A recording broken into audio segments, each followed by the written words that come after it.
E aí, pessoal, beleza? Então vamos lá. Vamos começar a investir, né? E o que é necessário para você começar a se tornar um investidor? Primeiro ponto, cara, você tem que montar a sua reserva de emergência. E aí, a sua reserva de emergência ela é montada da seguinte forma: você precisa juntar, pelo menos, se você estiver empregado, 6 meses das suas despesas, né? E se você estiver desempregado, 12 meses das suas despesas. Beleza? Então você juntou isso, lembrando que essa reserva ela não pode estar correndo nenhum tipo de risco. Então você pode deixar ela tanto na poupança quanto num Tesouro Selic. E ela tem que ter liquidez. A liquidez é o quê? Quanto tempo você levaria para poder colocar a mão nesse dinheiro? Então você colocou na poupança, quanto tempo você consegue pegar isso e jogar na sua conta para comprar o que você quiser? Tá? Então a liquidez é isso, é quanto tempo você leva para poder ter aquele dinheiro disponível para ser utilizado. Fechou? Então, montou sua reserva de emergência, agora é hora de separar um percentual da sua renda e começar a investir. O recomendado é que você separe pelo menos 10% do seu rendimento mensal, certo? E vá investindo esse valor. Se você conseguir separar mais, é muito melhor. Então, dependendo do percentual que você vai separando por mês, o seu resultado ele vai aumentando. Tá? Então, mas o recomendado é 10% no mínimo da sua renda mensal. Então, você vai pegar esse dinheiro, você vai mandar para um banco. Esse banco ele não pode te cobrar uma tarifa de transferência, então TED ou DOC facilita, né? Então, se você vai pagar um valor por transação, cara, você vai perder grana. Tem bancos hoje em dia que não cobra nada por transferência.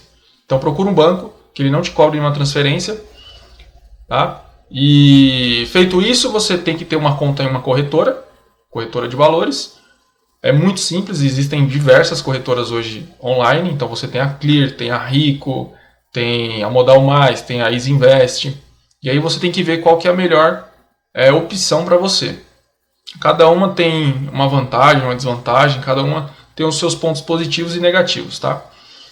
Eu invisto pela Clear, como vocês já sabem, por causa da corretagem zero, então economizo um dinheirinho a mais, beleza? Então com todos esses parâmetros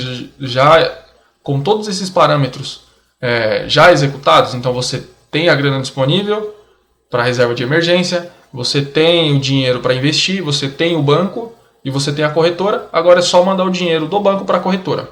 Você vai fazer uma transferência via TED ou DOC, tá, para a sua corretora.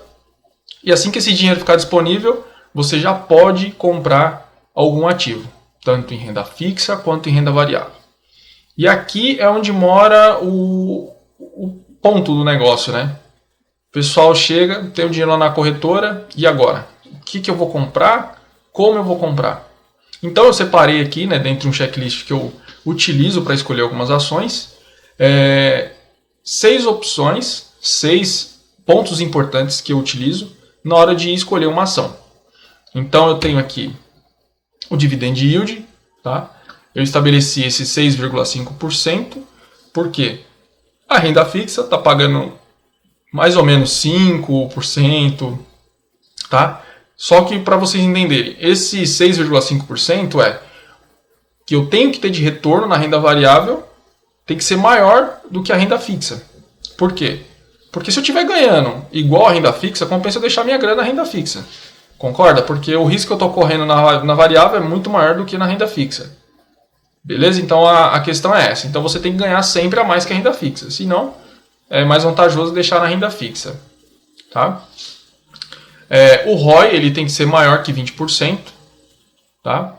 Possuir lucros nos últimos 5 anos. Aí você tem que ver se é uma empresa lucrativa, né? Se não é aquela empresa que fica variando com muita frequência. Então teve prejuízo, teve lucro, prejuízo. Então a administração dessa empresa não é muito legal. Então ela tem que ter pelo menos 5 anos consecutivos de lucros. Tá? O outro aqui é a relação preço sobre valor patrimonial, que é o P sobre VP. Então esse valor ele tem que ser menor que 2. Acima de 2 a ação já começa a ficar muito cara. Tá? Isso é simples. eu vou mostrar aqui para vocês. Eu olho esses fundamentos num site chamado Fundamentos. Tá? Então, pego qualquer ação aqui, eu posso buscar por aqui. Tá? Abre um monte de parâmetros aqui. Se eu clicar em buscar aqui, ele me traz uma lista com várias ações. Eu vou pegar uma aqui por desencargo de consciência, tá? Isso aqui não é, em hipótese alguma, indicação de compra ou venda, beleza? E eu só vou mostrar para vocês os fundamentos. Então, a gente tem aqui o dividend yield, né? Que é fácil encontrar ele aqui, tá? Então, essa empresa que ela não paga ou não pagou nenhum dividend yield, tá zerado. Então, eu já cortaria ela da minha lista.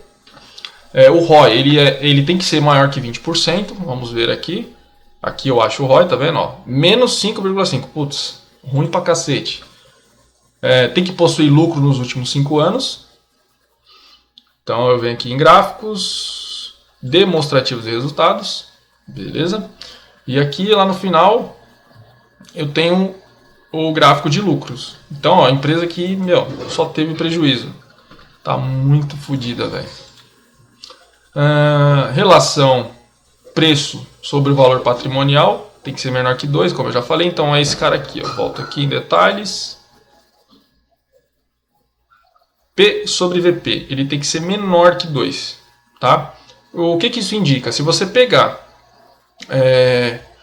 a quantidade de ações e multiplicar pelo valor da cotação da ação, ele vai dar muito maior do que o valor que a empresa vale. Então, isso daqui indica que a esse preço aqui, essa ação está super valorizada. Então, ela está 5 vezes maior do que realmente ela vale. Imagina você comprar um carro que ele custa 10 e você vai pagar 50 mil. Então, ele está 5 vezes mais valorizado do que ele realmente deveria ser. Tá? Então, isso daqui não é o ideal. Eu tenho a relação preço sobre lucro. Tem que ser menor que 15. Então isso aqui é legal também. Ó, tá negativo, um péssimo sinal.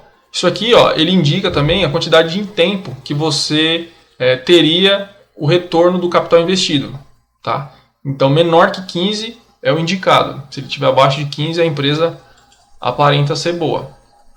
E a liquidez, como eu falei para vocês, né? Então a liquidez vocês conseguem verificar dentro do pitch, né, de negociação da corretora. Então você vê lá se tem muita transação ou até pelo volume de mercado dessa ação. Tá? Todos aqui estão relacionados um com o outro. Então se a empresa deu lucro, então ela vai ter que pagar um dividendo. Se deu lucro, ela tem que ter um ROI. Tá? Então tudo isso daqui está relacionado. São esses 6 que eu utilizo na hora de escolher uma empresa. Então eu venho aqui, sei lá, você ouviu a indicação de uma empresa, você fala, eu tenho que usar algum parâmetro para definir se isso tá legal ou não. Tá? Então, aqui você pode buscar essas empresas. Então, aqui você encontra diversas empresas que estão listadas em bolsa. Tá? E aí, normalmente eu faço isso. Eu vou fazendo essa seleção por aqui. Né? Então, primeiro ponto que é mais importante para mim, dividend yield. Então, eu venho aqui e faço um filtro do dividend yield. Tem que ser maior que 6. Então, as empresas que estão abaixo de 6, eu nem olho. Então, já vou fazendo esse filtro. Aqui, ó, tem que tomar cuidado. Tem empresa que tem 40%. Aí você tem que ver se a empresa tem os outros fundamentos bacanas ou não. Tá? Então, tem que tomar muito cuidado com isso. Não pode ser ganancioso. Então, tá pagando 40%, é essa que eu vou. Aí vai ver a empresa é uma bosta. Só pagou dividendos numa ocasião especial aí que deu esse montante de 40%. Tá? Então, ó. Abaixo de 6 eu não olho. Só que é legal você verificar de ano em ano, porque isso aqui muda, né? Então tem empresa que num ano pagou 5, e aí no outro ano ela vai conseguir pagar 6. Os lucros dela aumentaram, então ela conseguiu distribuir mais dividendos. Tá? E é isso, pessoal. Estou compartilhando com vocês a forma que eu uso para escolher uma ação. E vai de cada um agora e aprimorando isso daí. Eu tenho aquelas outras opções lá, tá? Mas são coisas minhas. Para mim serve, para vocês podem não servir, mas eu recomendo para início, né, para vocês escolherem uma boa ação, dá uma olhada nesses 6 fundamentos. Então, de início, olhe os 6. Se tiverem bacana ou não, você consegue comprar uma ação, tá, com preço justo. Você não vai comprar às cegas, beleza? Então fica aí a minha contribuição para vocês. Qualquer dúvida, só deixar aí nos recadinhos. Se gostaram do vídeo, dá um joinha, compartilha aí. Valeu e abraço!